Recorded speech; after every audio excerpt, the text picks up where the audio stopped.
We have promoted every chef to cuisine from within and almost every single sous chef from within.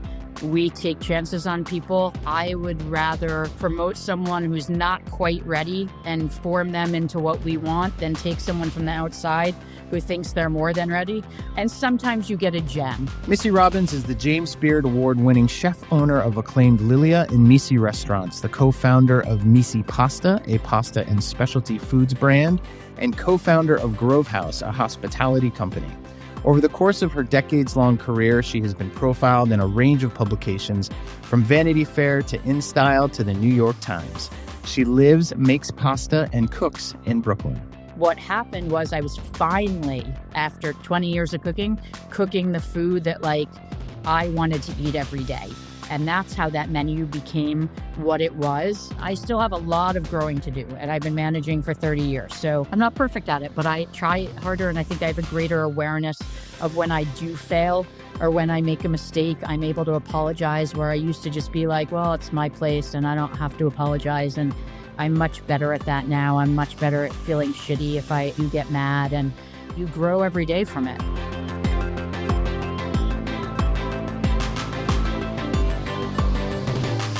I'm not Italian. That's people get very confused. My name's a little generic. It doesn't kind of explain who I am. And I grew up in New Haven, Connecticut, which is sort of this very Italian American place. I'm Jewish, Eastern European, but grew up around this sort of red sauce Italian, and that's what I knew. And at the time, it was the 80s, 90s, Northern Italian, whatever that meant, which sort of meant like a veal chop, right?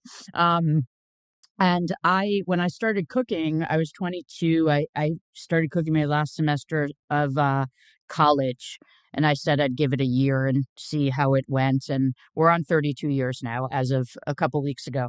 So my plan didn't work exactly as I thought. But when I started cooking, there was a term that we all used called New American, and it sort of took influences from lots of different places. And I know that when I was in the kitchen and the influence or the ingredient was from Italy, I got really excited. Particularly when I worked at a restaurant called March with an amazing chef called Wayne Nish, and he would get incredible olive oils and cheeses and ricotta. And I remember when all those things would come in, that's what got me really excited. And he was using tons of cool ingredients, from Japan, from everywhere. And really the Italian thing kind of came, I was around 27, 28, and I was working for Anne Rosenzweig at the Lobster Club. And I was really burnt out. A sous chef job, 6 days a week on the schedule, not 6 days a week we need you to come in. That was my schedule. And it was, 12, 14-hour days. And I loved it in many ways, but it was really hard. It was a 75-seat restaurant doing 400 covers a night. It was a real hot spot in a townhouse on the Upper East Side of Manhattan. And I just sort of got to this point, I thought I was getting old. Now that I'm actually in my 50s, I'm I don't know what I was thinking, but I was I have to go abroad to cook, because if I don't do it now, I'm going to settle down and get married and own an apartment and have things. And none of that has happened, by the way. So I was all right, I'm going to go away, but I'll never last in a French kitchen like that, what I had heard and all that stuff. And I had this love of Italy. So I sat down with Anne and I said, I'm leaving. And she said, where the fuck are you going? And I said, I don't know. I'd like to go abroad. I'd like to go to Italy. And she said, okay, if you go to Italy, Andy, who's her husband, very involved in wine at the time at her restaurants, we'll find some internships for you, some externships. Had this incredible experience in Italy for 6 months, and travel and worked in 4 restaurants, and I would move once a month, and I was in 3 different regions, and I kind of started to understand oh, this is Italian food. I was in Emilia-Romagna. I was in Tuscany, working for the same family, aunt and a nephew, different regions, different generations, similar cooking, but different. And then I got sent because I was supposed to go to a 3-star Michelin in Bergamo, and there was some confusion. There were no cell phones then. So the chef said, "I'm so sorry, I don't have any room in my kitchen for you." I'm like 28 years old in Italy. I speak very little Italian. I use my father's calling card for all on a payphone for all of my calls. And he said, "Well, we can send you to one of our friends' restaurants." And there at the time, and I think still now, there's a like an organization of young chefs that are all sort of Michelin starred or striving for that. And he said, "Where do you want to go?" And I said, it doesn't matter. I just am here to learn." So he sent me to this 1-star Michelin in Friuli called Amici. And at the time, a very small restaurant, like maybe 30 seats, that had been in the family for like 100 years. And this generation had taken it to get their first Michelin star the year I went there. I worked there for a month, and it was tough. I mean, I thought I was finally learning Italian. And then you go to Friuli, and their Italian is dialect, and it sounds like German. And the mom would yell at me, and I'd say, "No capito, no capito, no capito." And she looked at me once and she said, "You understand what you want to understand." And in Italian. And I was like, fuck. And then every morning I lived upstairs, and I'd be like, "I'm going to beat her downstairs. I'm going to like be waiting at the pot," because she would make pasta every morning at like 6, and she'd be halfway done with her day. And like every morning I'd be like, "I'm going to beat her downstairs." And I'd go downstairs, and there'd be a cappuccino just waiting for me. And she'd be like, the doughs would be made. She'd start rolling already. But that was like a real experience. The coolest experience, I know this is a little off topic, but it's important to like my Italy experience. My first night with her, they threw me in the back of her car, and they're like, "You're going with her." Packed car, all this food. She doesn't speak a word of English, mama. It's me and mom in the car. She's taking me in the middle of nowhere. I'm like, I'm gonna get murdered. Where she's taking me to murder me. And we go to this we pull up to these gates, and the gates open, and we're at this estate, and it's the Nonino Grappa estate. Oh, nice. There you And go. we cooked a dinner. We cooked a dinner. This is 20 something years ago. We cooked a dinner for the Nonino family, like 10 people, just me and mama. So cool. And so that was like whatever. I was 28. I'm 54 now. You do the math. I just went back to do a photo shoot at the estate with the Noninos. Oh, no way. And You came full circle.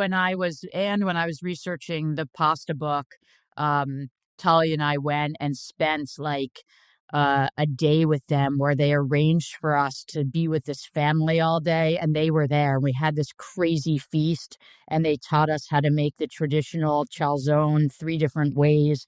It was awesome. They're an awesome family.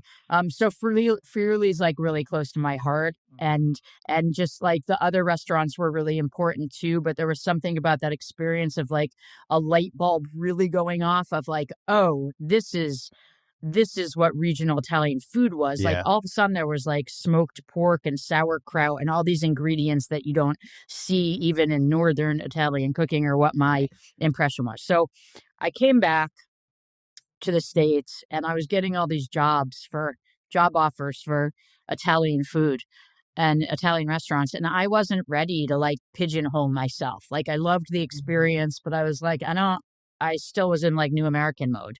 And I ended up at the Soho Grand Hotel, which is so off-brand for me, and as a cook, as a chef, not as like a patron. Like it's an awesome place, but it wasn't like a food-oriented place. But I had worked at all these Upper East Side places. I was about to turn 30, and I was like, I should see what it's like to work in a hipster place downtown.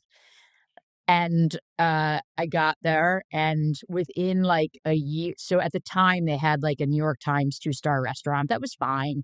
And within like 6 months or 12 months or something, they took away the restaurant and Oh, just no. made more lounge, more club, Right, more right. whatever. And here's this person who had like now worked in a Michelin star restaurant, had like grown up in these 3-star fine dining places. So I started as a sous chef there. John DeLucy was the executive chef at the time, and they just kept. I ended up there for 3.5 years because three of my three of my closest friends in the world are now from there, and when you like hate a job, so you all just bond. And because it was like a 24-hour restaurant, you had to leave at some point. So I left earlier than some other restaurants, and we would all go out like all the time. Um, and it was fun, and they kept just throwing me money and new titles. And I was like, at that time, like someone, I mean, I guess at any time, but someone throwing you like 10K every time, like they give you a raise and they keep giving you these promotions. But I was sort of dead inside, like my soul was dying a slow death. And I was like, really, I mean, the best thing there was the burger, mac and cheese. Like I couldn't. And it was just so not food oriented and no one cared. And I learned a lot. I learned how to use a spreadsheet, which is important. John DeLucy always jokes that he taught me how to type. Um, I learned what it was like to interact with human resources on a frequent basis. Um, That's a whole nother podcast, I think. That's right? a whole podcast. And I mean, it, I don't know how much it helped me. I still like every time I own my own company, and every time Isaiah, our HR person, like says, "Can I talk to you?" I'm like, "What did I do now?" Um, Still, I have like PTSD from the Soho Grand. Seriously, almost 4 years into the Soho Grand, I was like looking for jobs every weekend. And that time, you're looking in the New York Times for ads. You're like, you can still see fine print. And I I found a sous chef job at the French Laundry, and I applied for it. And sure enough, Thomas himself in the New York Times looking Mm, for a sous chef. mm. Thomas In Keller the New called York me. Times. Thomas Keller called me himself and said, "We'd love to have you out for a couple days, blah, blah, blah. They don't pay for anything. I have no money." I spent like $3,000 going to do a stage. And it was like two like really not awesome days. Like I learned within 5 minutes it was not the kitchen for me. I bombed my tasting. Like Thomas was amazing. He was really lovely. Um, it was a tough, tough kitchen. And Mm.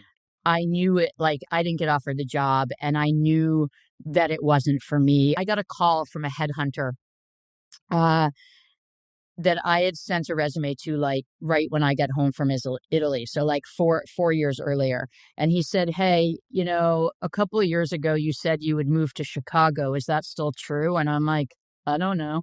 And he's like, do you know of a restaurant called Spiaggia in Chicago?" And I said, "Yeah, yeah, my parents actually just ate there."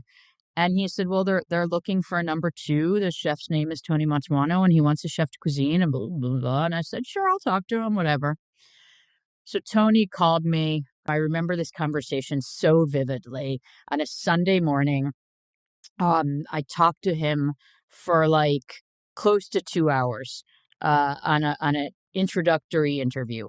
And like we really bonded. And what happened in that call was, Spiaggia was owned by a very, very big uh company. And we had this bond of like I understood where he came from. He invited me out to do a tasting. I went the next week. At the end, he said, "Oh, let's sit down and talk. I'd like you to meet this person and this person." I was like, "Oh, I guess I didn't bomb it. Like, why would he waste his Mm. time?" Offered me a job, and I moved 5 weeks later. And Amazing. and I stayed there for 5 years. I was like really frustrated one day. I was on the phone with a fellow chef, and I was bitching. And he said, "Andrew Carmelini, they just announced, is leaving a Voce." Voce was the hottest restaurant of the moment, and Andrew was the hottest chef in New York at that time. This was 2008. And he's like, "You should apply for it." So because I had this insecurity that I was like living in Chicago and wasn't well known, I had my former publicist pretend she was my agent. Oh And my God. she emailed them and said, I represent Missy Robbins, which was like sort of true because she was my former publicist and we'd become really good friends. And she was like, Missy is the only female 4-star chef, Italian chef, blah, blah. They called back in 5 minutes. Oh my gosh. Ready to go. And I was like, oh no. So, and they wanted to, they were from London and they wanted to come and do a tasting from London in Chicago. So I had to tell Tony, and I had to go to Tony and say, we're not going to open a restaurant. I said, I got this job opportunity, and he was really like lovely. He hung around for like a little bit. And he hung around a little bit. He wanted to like check them out, and then he left and he let me do my tasting. And it was like during service, like they came to eat, which was in hindsight, like super awkward. And now that I know them, I'm like, it's so them. And I had a meeting with them the next morning at the Peninsula. They're French speakers. They're very fancy people. So I go to the Peninsula for breakfast, probably in like ripped jeans and a t-shirt. And they're speaking in French and it's so obnoxious. And then they turn to me and they're like, we'd like you to be the chef of a Voce. And they threw this astronomical number on the table of like a number that I never thought I'd make in my entire life, like ever, like more than double my salary. And I was like, huh. And this opportunity to open a second of Voce, and we want to open a Voces all over the country and all over the world. And my eyes are like, oh my God. So I go back to Tony and I say, hey, they offered me the job. And he said, well, tell me about it. Tell me the offer. And I told him the whole thing. And he said, yeah, you have to go. You have to take that. And which is, one of the greatest lessons like I've learned as a leader. And it takes a long time, but like, how do you allow people to leave you and grow? And at what point is it the right time to let someone do that? And maybe if I came to him 2 years earlier, he wouldn't have been so gracious. But like usually you kind of have to let people go. And I wasn't so good at it at the beginning. And I think I'm better at it now. Like if someone really wants to go and do their thing, you have to allow them to do that. And maybe they come back and maybe they don't. And maybe like any relationship, you were a little part of their story and they grow, sort of going back to the beginning about what we were talking about. And he said, you have to go. And so a Voce, like I needed to see if I could be a chef on my own. Like I always had the security blanket of John and of Tony. And I was like, can I be a chef on my own? Do I have the chops to actually create something and create a style and do this? And that was like what I wanted to challenge myself to do at a Voce. And see if I wanted to stay with Italian food. And once I got there, that was like it. There were very specific mandates at a Voce. There was, you must have Michelin stars. And that is one of the reasons I took the job. And ultimately, it's one of the reasons I left the job, ironically. I stayed there for 5 years. And as 5 years passed, the Michelin thing became less and less intriguing to me. It was pressure to produce something sort of artificial.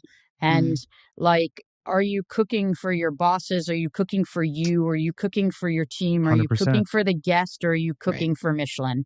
And I would stand on the line and like scream at these chefs and cooks and be like, do you even know what a Michelin star is? And when I heard myself doing that, I'm like, what are you doing? Like what, and that was like part of a greater ecosystem of like, I really didn't like the person I was becoming. I was not happy. I was really burnt out. I never used the word burnout till I left, but in hindsight, I was extremely burnt out. I was working crazy hours. The pressure and these like goals, like you get X amount of dollars if you get one Michelin star, you get X amount of dollars if you receive a 3-star review from the New York Times. And those goals, like when you don't hit them, so I didn't get 3 stars from the New York Times when we opened the second of Voce. And like at that point, that was a big number, but also you feel like shit, like, oh, they attach this this number. I got a really lovely 2-star review. We were busy every day. Like, and I just was like, when you don't have people like really inspiring you from the top, you're not inspiring the next level from you. They become angry. They're not great chefs to their team, whatever. There's like all this like trickle down. And I just knew I wasn't happy. I also wasn't even sure I wanted to cook anymore. And Wow. yeah, I was like that. And so I decided to take a year off. I had saved a lot of money, which I thought was more money than it was. And I had saved a lot of money because I worked all the time and I made a lot of money. And I was like, you know what? I've never taken time off. I'm 42 years old. I don't know what I want to do, and I'm going to take a year off. My co-author on my first cookbook called it "Gifting Yourself a Year Off," and I loved that line. Yep. And so, I left. I had to give them 6 months notice, which was brutal. Like when you're done. But on the flip side, it gave me an opportunity to sort of save more money, know that I was leaving. And I left, and I remember this interview with the Times for Florence Fabricant, and she kept pushing me and saying, there's no way you're just taking a year off. Like, that's not possible. You must have a secret project, which I always think is the weirdest thing. Why do we all keep our projects secret? Like, I don't get it. In my last project, I decided not to do that. And I put up like branded paper all over it during construction. And I was like, this is the dumbest thing. Why do we all keep our projects a secret? So I said, there's no secret project. And then she said, well, you must be doing something. And I felt so pressured from her that I was like, yeah, I'm going to write a cookbook. Total lie. Total lie. I ended up writing one, but total lie. Thinking on your feet. That's what that's called. I took this year, and I really for the first couple months, I mean, I was like going out to lunch and shopping. I was like a lady who lunches. It was awesome. And I was like freaked out by it. But I was also sort of like, I'm pretty good at this. Like, I kind of like this retirement thing. I had considered going back to school for psychology. That's always been like a huge interest of mine. And when I really thought about it, I was like, you know what? Like, I can't envision like A, how am I going to pay for school, and B, like, how am I going to restart a career when I've like finally gotten to this comfort zone where I can like pay for dinner and not like worry that I've depleted my bank account. And so as I left Voce, I was home a lot. I was cooking a lot at home, which I'd never done before. I had like literally my kitchen was about the same size as my closet of an office at Spiaggia. And Sean is a really curious guy. And he was consulting for a small restaurant group then, like on the side. He worked for a hedge fund, and he would come down, he'd like knock on my door, and he'd be like, can you explain food cost and like how it works to me? And I was like, dude, I am like retired. Like, I don't want to talk about food cost or chemical costs. I don't want to talk about any of that. And then like he'd sit down on my couch, and I'd be like cooking something, and he'd taste it or whatever. And then he'd be like, well, who'd you meet with this week? And like, what are they offering you? And da, da, da. And many months later, I was very close to signing a deal with someone, not either of the people that I told you. And it wasn't a good deal, and it was going to be pretty not good for me. My lawyer was like, you can't sign this. Like, everyone was like, don't do this. Sean went on vacation with his wife, and they were on a beach somewhere, and he texted me. And he said, please don't sign that deal. I'd like to be your partner.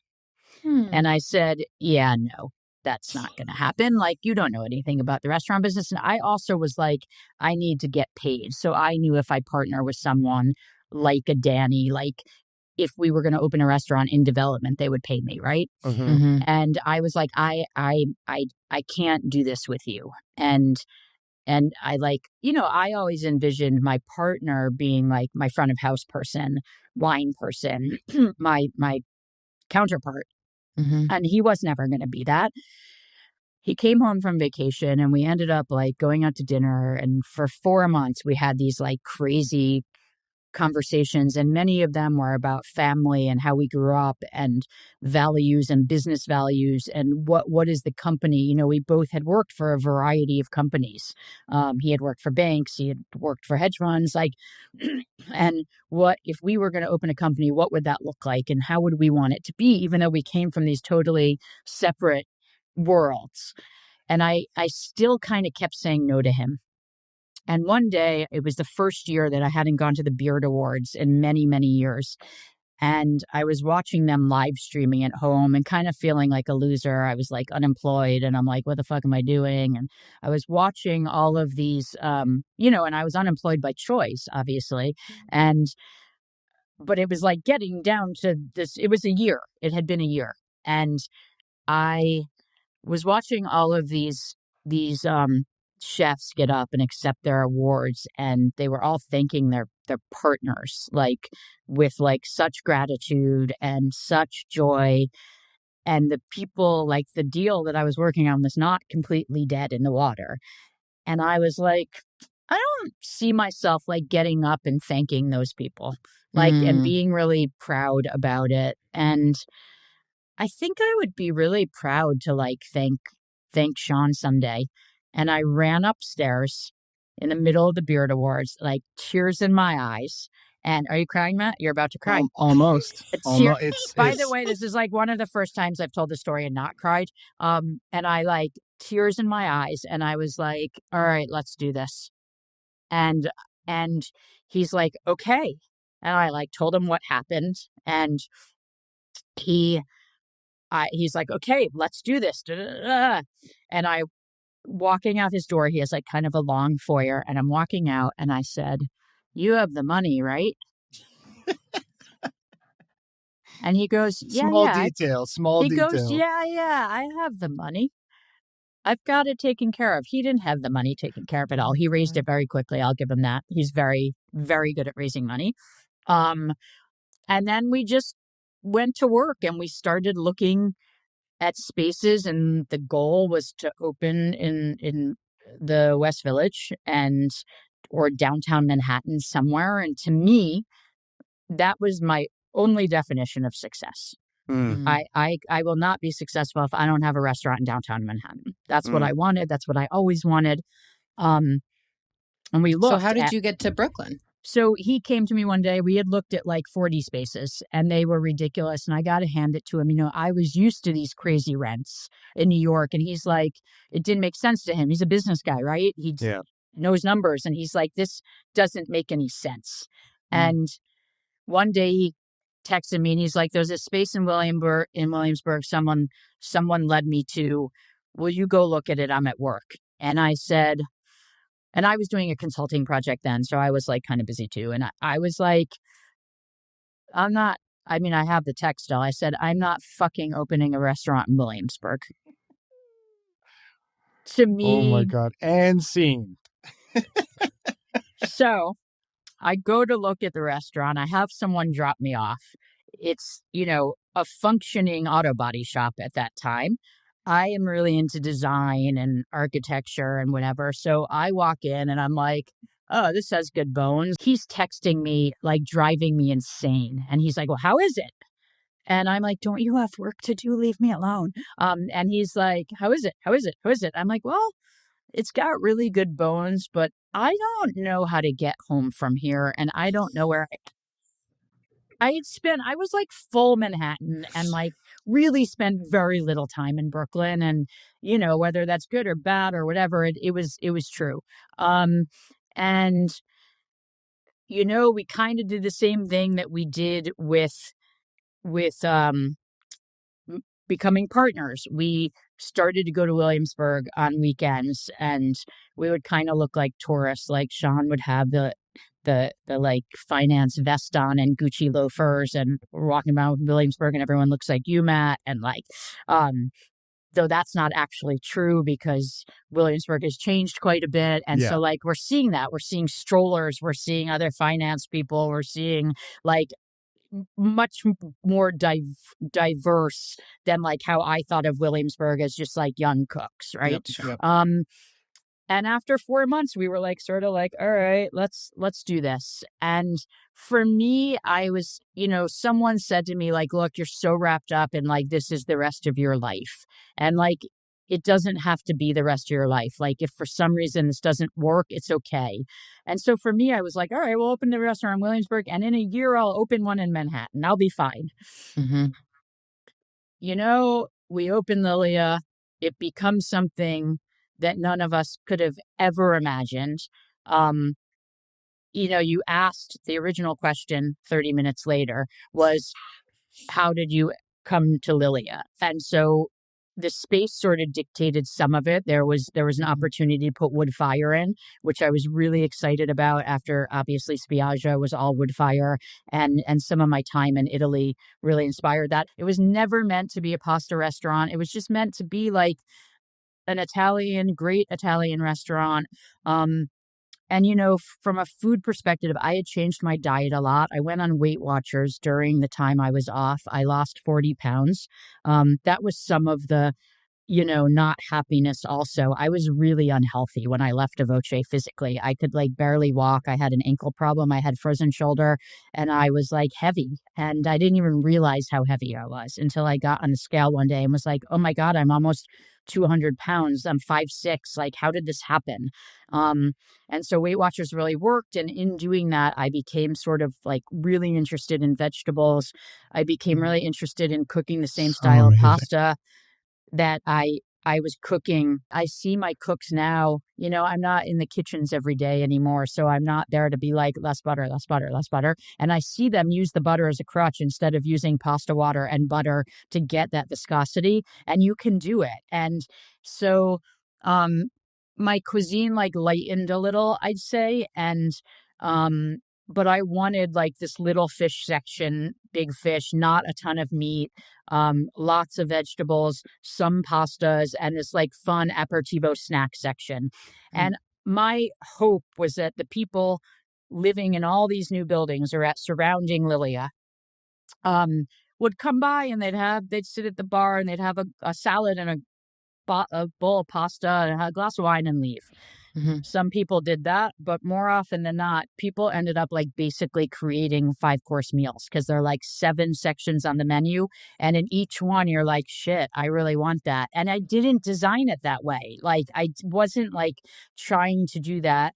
And the other thing that happened was that we became very busy very quickly, very popular, very hard to get into. And that was unexpected. Like I decided to serve rigatoni with spicy red sauce. And I was like, I'm going to get thrown over the coals for this. Like people are going to be like, what happened to her? And what happened was I was finally, after 20 something years of cooking, 20 years of cooking the food that like I wanted to eat every day. What do I want to eat every day? And that's how that menu became what it was. What do I love? What are other people going to crave? And that's an interesting question because you don't know what other people are going to crave. So whereas like I thought the rigatoni red sauce was going to be the most popular dish on the menu, that's not what happened. And it's popular and it's still there 9 years later, but the Malfadini became this like phenomenon. I had never seen Malfadini on a menu in New York or anywhere in America. And now it's on pretty much I don't take credit for a lot.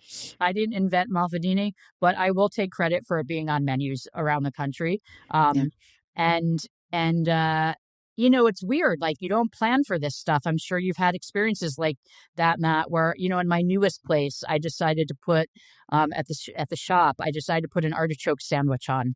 It's based on a sandwich that's served in Rome at Mordi Vai in the market.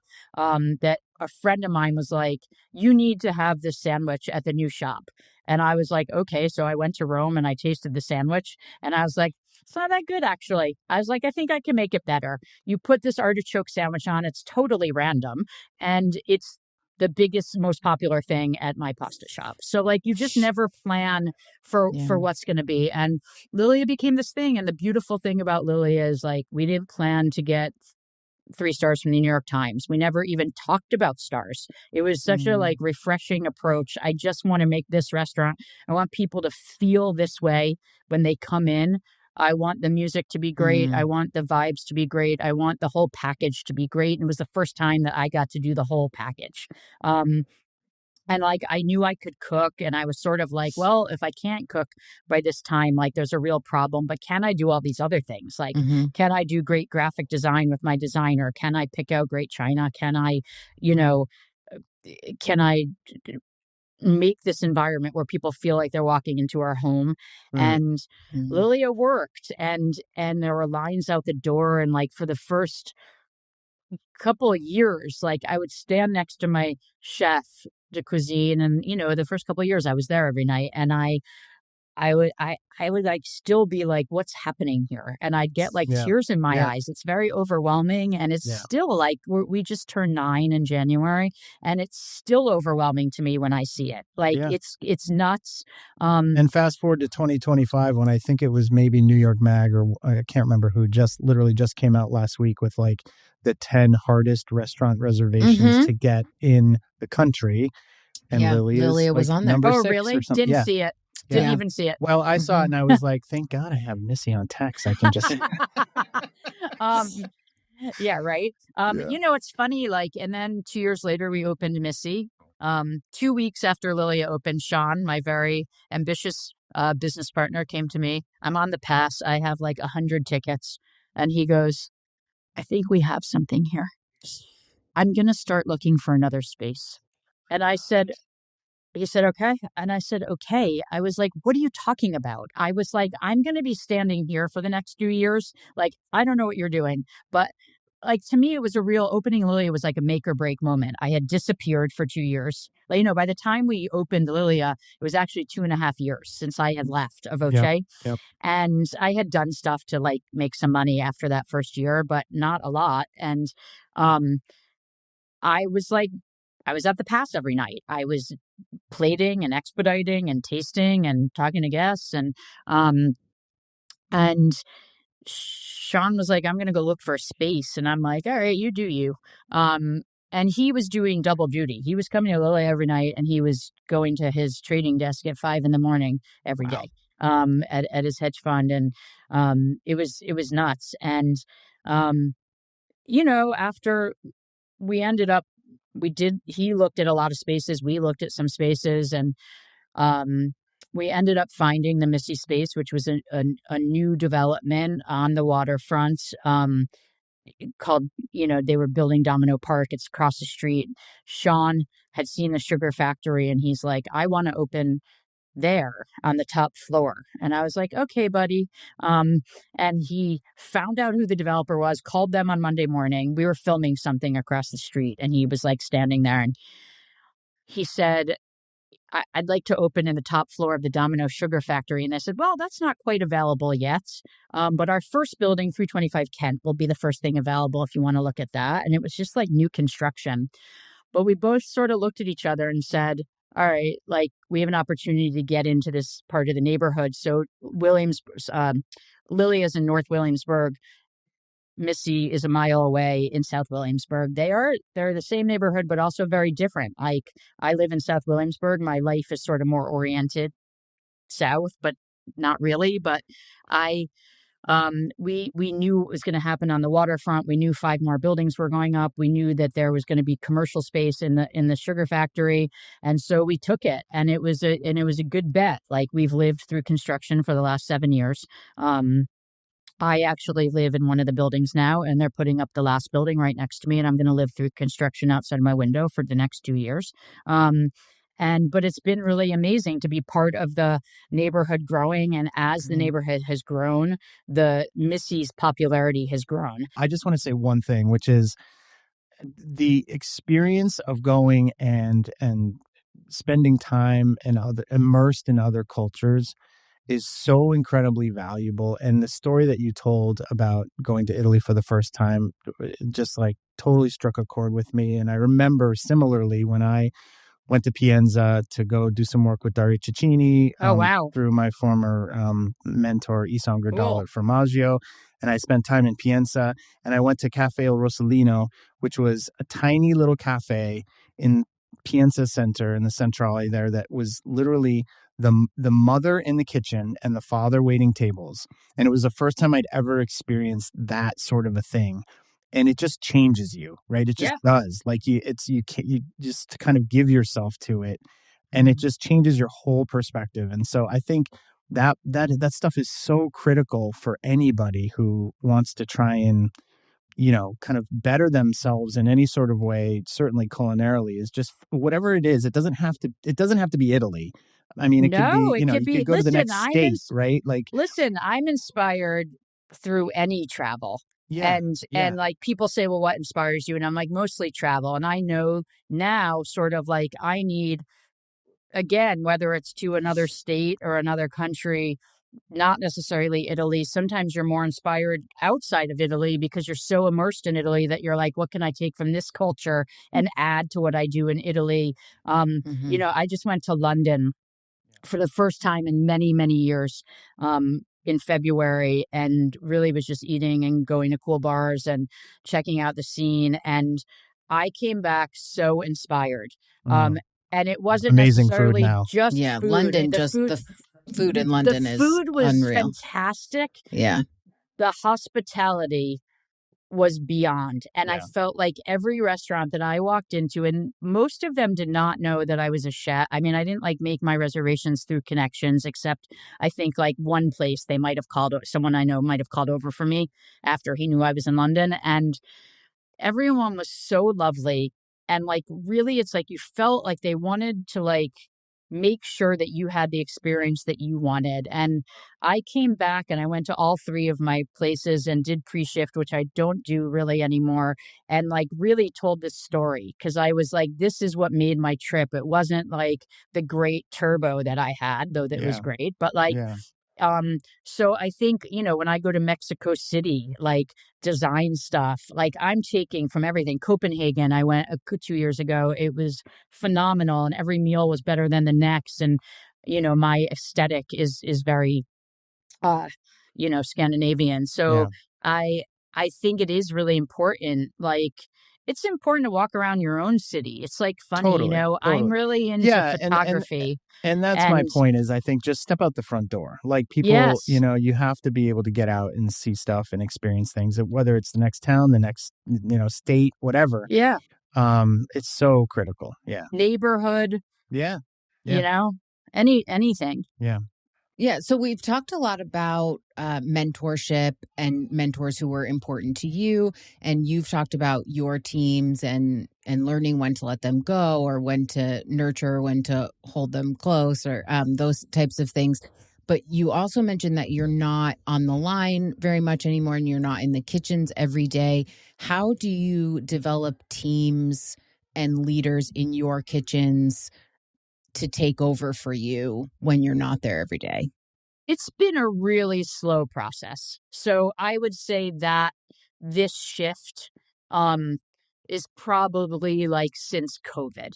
And before that, unless I was away, five nights a week, at least for part of the night, I was in one of the kitchens, not in Chef White's, but like hanging out and not necessarily like expediting, but like chilling and being with them. And we have promoted every chef de cuisine from within and almost every single sous chef from within. We take chances on people. I would rather promote someone who's not quite ready and form them into what we want than take someone from the outside who thinks they're more than ready. And sometimes you get a gem, right? Like sometimes from the outside you get a gem. But I really want people who understand the food, who understand, when we opened Missy, I had a young sous chef at Lilia, and he wanted to go do the opening at Missy as a sous chef. I was talking to all these outside people, some who I knew from Missy, some who I didn't. And at a certain point, I was like, you know what, Will, knows how I like lemon zest cut. So someone from the outside is going to come in and be my chef and be telling Will's going to be telling them what to do. Like, that doesn't make sense. So Will was 23 or 24 when we opened Missy. Missy's a 100-seat restaurant, a private room, lunch and dinner. And he became the chef de cuisine. And there was a huge learning curve, but he was really talented. And we took a chance on him. And it wasn't always easy because there's like, he was 24, right? And there's maturity stuff and leadership stuff and whatever. And he's now Sean's partner at Fini Pizza. So he left Missy during COVID. He went to travel a bunch and he came back, and Sean was opening this pizza place, and he's done an amazing job. He's finally 30. I like literally every year text him. I'm like, "Are you 30 yet?" And he finally texted me this year. He's like, "I'm 30." So like we take risk. And as we've grown, so like we started Missy Pasta in 2019 before COVID. We opened the shop in 2000 a year and a half ago, and um, it it it became evident that it was becoming harder and harder for me. Like, I can't be everywhere. I do spend a lot of time in the shop because it's a new business. It's a different business. And like, we need to get it right. It's like, it's retail. It's not a restaurant. It's partially a restaurant, but there's so many components of it. We do events. We have Governor's Island that runs through Missy Pasta. And I just like, I would schedule myself to be at the restaurants at certain times and have check-ins with the CDCs. But like, the relationships like with Sue's and Cooks definitely isn't what it was 9 years ago. We made the decision in the fall to finally hire a culinary director. And it's something I wanted for the last 4 years. And like, we just couldn't, it didn't, like, it was either like a timing thing or a person thing. We didn't talk to that many people. We only talked to one other person, but besides the person that we hired, and that was 4 years ago. And it had to be someone who, like, I love, who really gets the language of Italian food, regional food, ingredients, vendors, knows Italy, can execute, is organized, knows numbers. Like, it's like a big job. It's a huge job. Yeah. And so we finally hired someone in November. It's been a dream. And I want to talk for a second just about decision making, because when you're faced with big choices like that, launching a new concept, right, taking on a new partner, what guides you in those moments? I mean, mostly my gut. Um, I'm a real gut like person. I'm not someone who's going to sit and write like a list of pros and cons and whatever. Like, I've known for 4 years, Sean and I sat down and I said to him, I need a culinary director. And it just wasn't feasible at the time. And, a few years ago, Sean, during COVID, Sean and I sat down and all this stuff was coming in for COVID and managing all these people and furloughs, and like, it was craziness. We transitioned someone to an HR position. We had never had that before. Sort of towards like right after we opened, after COVID again, Sean and I kind of looked at each other and like, we need a director of operations. Like, we need help. And, um, and it was very obvious who the choice was. And now she's been with us for almost 7 years. She started as our wine director, but she like basically runs the company with us. And her job was becoming overwhelming. And Mike, like, she was in charge of like maintenance for the kitchen. Like, that shouldn't be a DO's job necessarily. Right. Sean and I make a lot of the decisions together. We don't always agree, or he'll have a idea and I'll be like a little hesitant, but I've grown up a little and been like, all right, let's try it. In January, we no longer have GMs at Missy and Lilia. We have 2 directors of hospitality and service, and then one is hospitality and service, one is hospitality and beverage. So what we did was we have these 2 people now, and then we have Eliza and me and Sean and Michael, and we sort of have this like leadership committee, and then the two people who are like these hospitality people are doing 2 shifts a week each at each property, and then 1 day at Missy. And then we have service managers at both properties. And Missy Pasta still has a GM because he does a lot of like the retail stuff too. So like all those decisions are big decisions. Like, Yeah. and I'm like old dog, no new tricks. Like and Sean's interesting because Sean is 10 years younger than me. So he has like a little bit more insight into the youngsters. Like when we launched Missy Pasta, he was like, we're going to do drops the first 6 weeks. And I was like, we're not a fucking sneaker company. And I got mad, and he was like, trust me. And I said, okay. He said, I promise you 6 weeks. And then we start taking orders. We're just going to generate buzz. We had 200 people lined up around Missy to get 65 bags of pasta, and we're turning people away. So I have learned to trust him. Mm-hmm. I've learned to have hard conversations with him. I think as I've gotten older and as we've made these decisions as a group, I've also matured. I go to an executive coach. Sean goes to an executive coach. We go separately. We go together. And that's been probably the most helpful thing ever in my life. Better than any therapist I've been to. He's not a therapist. He's an executive coach. He's taught, I mean, I can speak for myself, communication skills, listening skills, empathy skills, vulnerability skills. And he's really, taught Sean and I how to be better partners, communicate, and he's there to assist when we're not good at that. And so like I think it's like about, you asked how I do this. There's so many tools in the toolkit, and it's not just one, but it's also just like learning how to let go. There's been like a fair amount of like letting go in a lot of different areas. And letting go of saying like, all right, they're going to make mistakes on the line at night. Brand appropriateness is like one of the most important things for me. Mm-hmm. And people always say like, how have you been successful and why have you been successful? And I think it's like, I stick really true to like who I am and what I want to be and what I want these spaces to be. I think you just have to like know when to like really fight about something, know when to not, know when to let go, and trust people. The goal is to have this like ecosystem where people are moving. Right. And it's hard to get people to think that way, where like they're like, I'm done with Missy's cooking, whereas like Lilia is a totally different restaurant. And so it's like trying to inspire people of a brand, of a company, of a culture.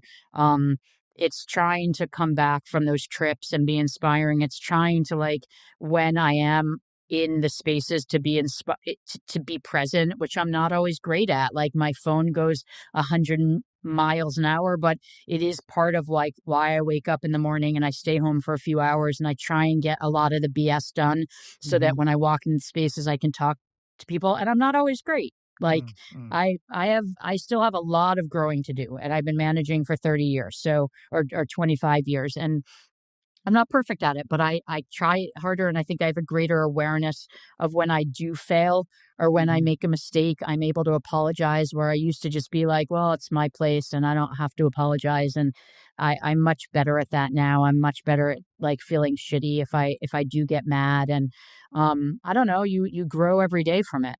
You do. I think obviously the goal to improve yourself is always there, and it's prevalent, and you're kind of competing with yourself, and I love that idea. But how do you start to kind of teach your team about thinking about it the same way? Like, how do you inspire the leaders that are working for you to be able to kind of reference the same toolkit, right? That's got to be hard across multiple different concepts. Hopefully by example. Yeah. For sure. I mean, that's one thing. And again, like, I'm not always perfect and I've made mistakes, but we first of all, a lot of it is hiring the right people and putting the right people in place. The reason we took these two people and put them in these leadership positions in the front of house is because they've been with us for a really long time and they believe in the mission and the culture and the language we speak. And so we try and do that with everyone. Like, I'd rather take a cook to make them a sous chef who I know has the right personality, but maybe lacking some of the cooking skills because they've only been, when I was a cook and you were a cook, you didn't even think about becoming a sous chef for 7 years. 100%. And, Yep. and, I've made people sous chefs after a year now and out of necessity and it's necessity. But those people are still working the line and they're learning as they go. And that's where it's great to have Mike now to be able to be in the kitchens, at least one of the kitchens every day. And I think we've done management training with our coach, with the whole team. We now are doing it with this smaller team of leaders as well. We're going to start this year.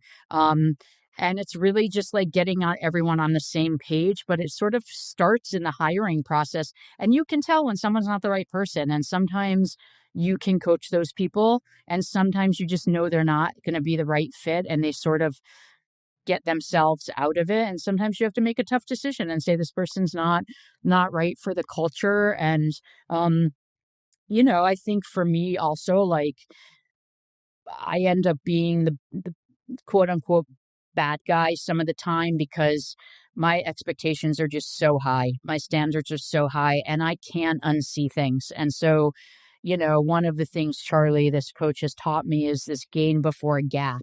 I'll walk into Lilia having not been there for 5 days and I'll walk in and I'll be like, this is wrong. The lighting's wrong. The music's wrong. Before I even say hello to someone. And that's not fair. And that is just I was the same person. It's not intentional. I still do it. Yeah. It's not intentional. And I try to think about it before I walk in the door. And then I get I'm so detailed in those things that I can't unsee it. And so, and they all matter, right? They all matter. And I get frustrated that no one else sees what I 100%, see. right. And so, stuff like that. And again, you just have to train yourself. And I get hesitant preaching about this because someone's going to hear it and be like, oh, she sucks at that. And I do sometimes. It's true. And I've gotten feedback you never know what mood Missy's going to be in. And it's not really about the mood. It's really about what I see. People perceive it as a shitty mood. It's actually not a shitty mood. It's actually walking into a space and being frustrated that comes off as something happened before she got here. And I'm not saying that never happens. We all have bad moods, but I don't know. It's just a work in progress. And it's I'll never give up Charlie. I mean, I hope he knows that. I go less. He does now. I go less frequently to him, but I won't give him up. I think he's really important. He resets me. We had a discussion last time where you talked about me not being in the kitchens as much. And he said, well, I want to ask, I guess kind of a sub question off the last question, which is, you have become someone who has really embodied growth for women, particularly, I think, in leadership roles. And I want to hear a little bit about kind of your perspective on what it means to you and how you envision your role within the greater hospitality community of being somebody who, who pays attention to that and who really sees a necessity to have a female leader that they can look up to. What's really funny, Matt? It's an interesting question you ask because I used to, until a few years ago, really hate this question. And I didn't want to be known as a female chef. I wanted to just be known as a chef and be in the same conversation that you're in or any other great chef who's of our generation has been in. And it used to really bother me. And I wouldn't answer the questions and I'd be like, what does it matter? Or people would say, how does it feel to be a woman chef? And I'm like, well, I don't know. Would you ask a man how it feels to be a man chef? It just was something that I wanted to go away and that I just didn't want it to be part of the conversation. And I worked in my first kitchen was 1789 restaurant in Washington, D.C. And I was the only woman for a long time. And I was kind of like a guy's gal. So like a lot of my friends in college were guys. Like I can hang with guys. I can talk like a guy. I do talk like a guy. Like I didn't think about it. I just was like, I can fit in with these guys. And in hindsight, like a lot of them are assholes to me. Like I had guys at 17 and 9 asking me like why I wasn't home making babies. I was 22 years old finishing college, but that's not what kitchen culture was. And there was no one else like me. There was no one that finished college in the kitchen except one other person, and there were no women, and that was their culture. And so I didn't think about it then. I've thought about it many years later. Then in New York, the two main kitchens I worked in, and Spiaggia, and actually the Soho Ground, like every kitchen I worked in, was pretty split 50-50 men to women. I picked those kitchens. I picked, I worked for Anne Rosenzweig for 4 years on and off. She was the hardest boss I've ever had, hands down, like yelled at me more than any person, but also had this like very weird nurturing thing. I think I'm a lot like her, was a lot like her, have grown out of being like her. And so like I didn't have that because I had these kitchens where men really respected women and like wanted women around them. And I think one of the hardest kitchens I worked in was the Lobster Club, which was 98% women and only a couple guys. And that wasn't great either. Like that was a whole different dynamic. So I've always tried to have a great combo, and I don't hire based on whether you're a guy or a woman or whatever. I hire based on whether I like you and I want to stand next to you for 10 hours. That's like, do I like you? Are you kind of funny? Are you skilled? Are you passionate? Do you have the drive to learn if you know nothing? And those are really the qualities I look for. So as it relates back to the woman thing, I think over the last several years, as I have grown in sort of as a business person and had a bigger company and grown in reputation and sort of, I don't know, I'm not old, but like I'm I'm of the generation, like, you know? Um and so I have a greater sense of responsibility, and I realized that people really do look up to me for that, and I get a lot of letters saying I want to work for a woman. I that's really important to me. And before I was just like, huh, like why is that important? I just want to work for like the best person. And, in hindsight, I kind of picked Anne when I moved here originally because she was like me. She went to Columbia, Barnard. She was a Jewish woman. She was an entrepreneur, and I felt a connection to her. So I think I've realized that people, whether they know me or don't know me, feel a connection, and they feel a sense of like, oh, I can be like her. And and I get really frustrated when people don't want to be like me. Like so many, no, like I mean that not in an ego way, like I take these people on sometimes and I'm like, I see my 22-year-old self in them, and I'm like, they're gonna be a fucking badass.